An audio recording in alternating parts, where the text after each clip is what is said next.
Captain Archer finds himself standing trial before a Klingon tribunal, and I don't know what he did, but it must have been something bad because they are clinged off. This is a review of the Star Trek Enterprise episode Judgment if you have not seen this episode, and you don't want to know what Klingon courts are like because you also haven't seen Star Trek VI. Be warned, spoilers beyond this point. It feels like with this episode, the producers said, screw it, let's just throw them a bunch of fan service.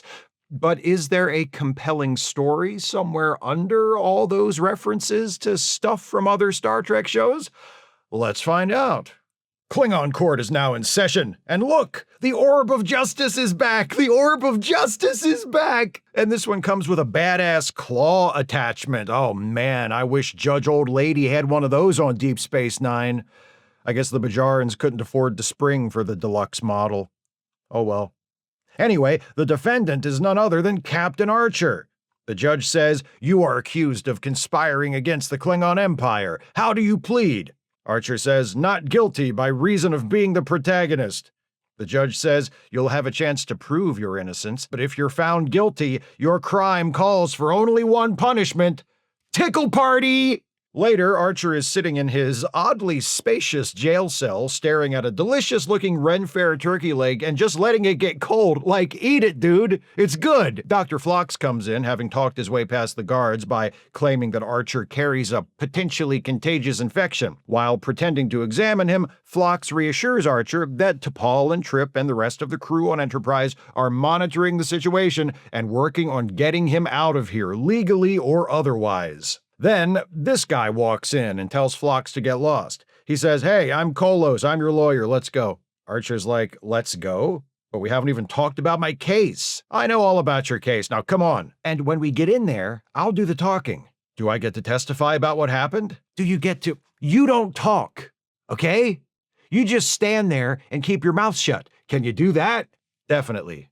The trial comes to order, and the prosecutor, Orak, steps up and says, "I call my first witness. His name is Duras, and his father's name is Taral, because in Klingon families there are only 2 or 3 names that we keep trading back and forth from generation to generation. That's just how it works. Anyway, Duras, tell us what happened." This Duras, testifies that he used to be a captain, but he's been dropped in rank after Captain Archer disgraced him by defeating him in battle. What happened was, Duras's ship caught Archer's Enterprise helping a group of rebels who had fled a planet the Klingons had conquered. According to Duras, he hailed Enterprise and told Archer to turn loose the rebels, and Archer told Duras to go fuck himself and fired phasers. A chase ensued, where Enterprise fled into the ring system of a nearby planet and treacherously ignited the gases in the rings and disabled Duras's ship. Prosecutor Orak is like, "You're lucky your first officer didn't give you a tickle party after screwing the pooch like that. The witness is dismissed." Duras starts to leave, and Archer says to Kolos, "Aren't you going to cross-examine him? Aren't you going to shut up?" Orak says the testimony of Duras, this Duras from this era, is clear. He was on a mission to bring enemies of the Empire to justice, and this human interfered to prevent that. He must be punished for this, and for ruining the career of this noble warrior, even though we're the ones who demoted him, even though according to him he did nothing wrong other than get tricked by a deceitful enemy. But hey, we're Klingons. It's how we roll. Archer says he's innocent. Innocent? Innocent of what? Shout out to Gene Hackman. Rest in peace, King. He comes here pleading innocent. He's lucky we're only prosecuting him. He's lucky we didn't go after his crew. He's lucky we didn't conquer his whole rotten planet over this shit. We're Klingons. Does he think we built this empire by just letting shit go? No! Therefore, we demand the most severe tickle party allowed by our laws. The judge says, "Okay, I'll go consider my verdict." But before he leaves, Archer's like, "Can I just say something?" And every Klingon in the room is like, "No!" Archer says, "But the people I was helping weren't rebels.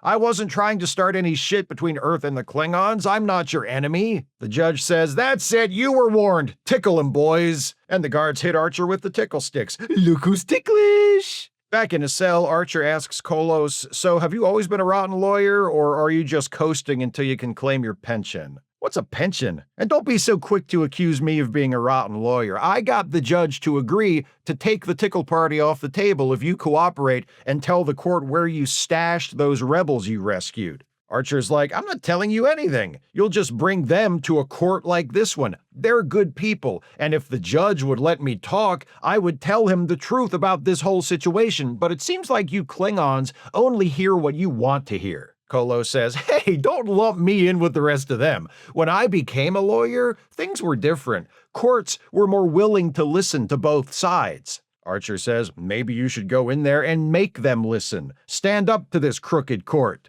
Unless you're too much of a pissy little piss baby. I'm not a piss baby. Did you piss yourself just now? Because I can smell it from here. I'll show you who's a piss baby. When court resumes, Kolo steps up to the judge and says, my client wishes to address the court.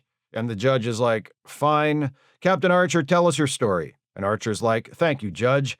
When I was a young boy, my father dreamed of building an engine that would carry humanity to the stars. Just start with the recent Klingon stuff. Right. We received a distress call from a damaged ship. And Archer goes on to tell the court his side of the story Duras told earlier. Enterprise responded to the distress call, rescued the survivors from the ship. One of the aliens tells Archer about how the Klingons conquered their planet, stole all their natural resources, and left them all to starve. The people on the ship weren't rebels. They were just leaving to find a new place to live that hadn't been stripped bare by the Klingons. Also, Enterprise didn't fire first, Duras did, and the bit with igniting the gas in the planetary rings was just to obscure the other ship's sensors so Enterprise could get away. Kolos asks Archer why he didn't destroy Duras' ship, and Archer replies, because Duras is not my enemy. Kolos also reminds the court of the times in the past when Archer has helped out the Klingons, and urges the judge to make the punishment fit the crime. As they sit once again in Archer's cell waiting for the judge's decision, Kolos reminisces about how much better things used to be in the Klingon Empire before everyone wanted to be a warrior, when honor was earned through acts of genuine courage, not by slaughtering people. Back in court, the judge pronounces sentence. I find the accused guilty. However, because of his past actions assisting the Klingon Empire, we will forego the tickle party and sentence him instead to a lifetime of mining dilithium on the penal asteroid of Rura Penthe, because I guess that's our only prison. Kolos protests, saying, this is how you reward him for his past actions assisting the Empire, by sending him to Rura Penthe, where most prisoners don't even last a year? That's not justice. Then again, it's been a long time since anyone received justice in this court.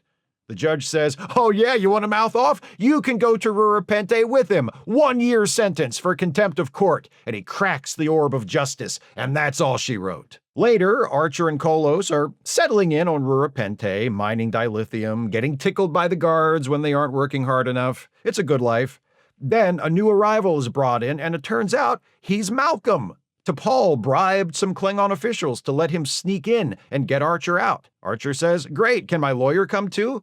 Malcolm's like, sure, breaking out of Klingon prisons is easy and low risk. But Kolos says, no, I'm tired of just going along with the unjust system we Klingons have. I'm going to serve my sentence, and when I get out, I'll defend my clients and try to keep honorable people from getting sent to places like this. Archer's like, that's really noble and all, but you defended me that way, and we both still wound up here, so... Kolos says, I've made up my mind, I'm staying, now go! Archer's like, okay, thanks, bye! The end! This one feels like they took Star Trek VI, that episode Tribunal from Deep Space Nine, and dashes of Redemption and A Matter of Perspective from TNG, and just stuck them all in a blender, doesn't it? The premise and plot most closely resemble Tribunal, where Chief O'Brien finds himself at the mercy of a Cardassian court that is only interested in holding show trials. This time it's Captain Archer and the Klingons, instead of O'Brien and the Cardassians, but it's the same basic idea. The somewhat original twist that this episode introduces to the concept is that of the one good Klingon, represented by Kolos. He's really who the episode is about, or at least who it seems to want to be about. He's the only character with an arc.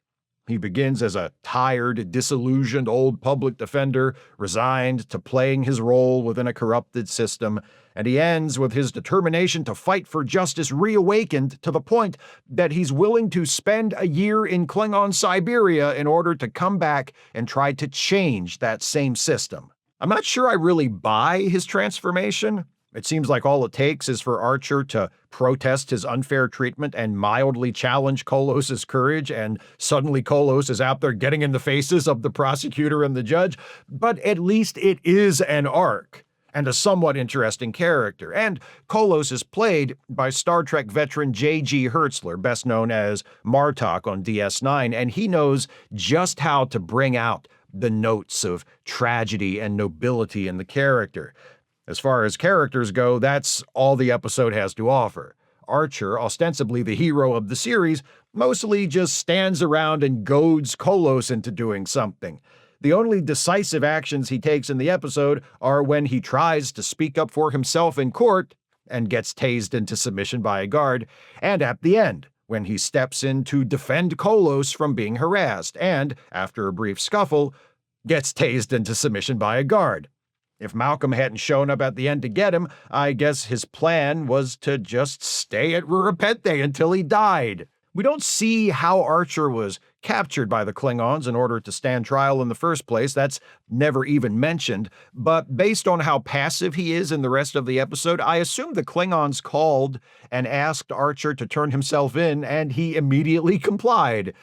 This isn't his most dynamic outing, is what I'm saying. The episode isn't very tightly plotted either. Archer is charged as an enemy of the Empire for helping some refugees from a conquered Klingon planet. We never find out what happened to the refugees. Presumably, Archer delivered them to the planet they were trying to reach before their ship broke down, but that's never made clear. Archer is sentenced to life on Rura Penthe, which is hyped up as basically the same thing as a death sentence, since few prisoners survive longer than a year and there's no way out, and then Archer just immediately gets out. We're told T'Pol has arranged his exit off-screen. Okay then, well, thanks for telling us. Even the Rashomon matter of perspective lift winds up feeling pretty pointless. Duras and Archer both tell essentially the same story, only in Duras's version, Archer fires the first shot and has a lot more sass. Like, unfortunately, many episodes of Enterprise, Judgment feels like a series of beats and tropes borrowed from other Star Trek shows, indifferently strung together in order to fill time. The one thing the episode has going for it is that there is actually a pretty important pertinent message behind everything about how the Klingon Empire has lost sight of its values and become a nation of bullies and cowards. Kolos remembers when Klingons dreamed of being things other than soldiers and laments how militant his society has become in recent decades. Courts are no longer concerned with finding the truth and dispensing justice, only with punishing the accused.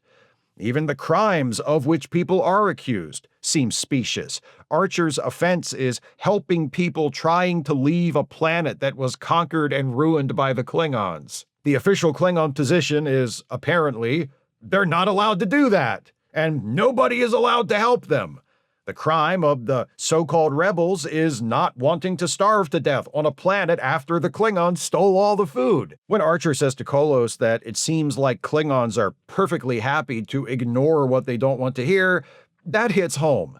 It sounds just like the people who are running my country at the moment, who have turned ignoring unwanted facts into explicit national policy. But it goes back a lot longer than just the current administration. Remember, Enterprise was produced in the post-9/11 years, and while it has been criticized, rightly so, I think, for not being critical enough of the United States' response to those terrorist attacks, this episode's portrayal of the Klingons as an aggressive, declining empire that refuses to admit how responsible it is for its own troubles and declares itself to be honorable no matter how dishonorably it behaves, should have seemed uncomfortably familiar to self-aware Americans watching at the time.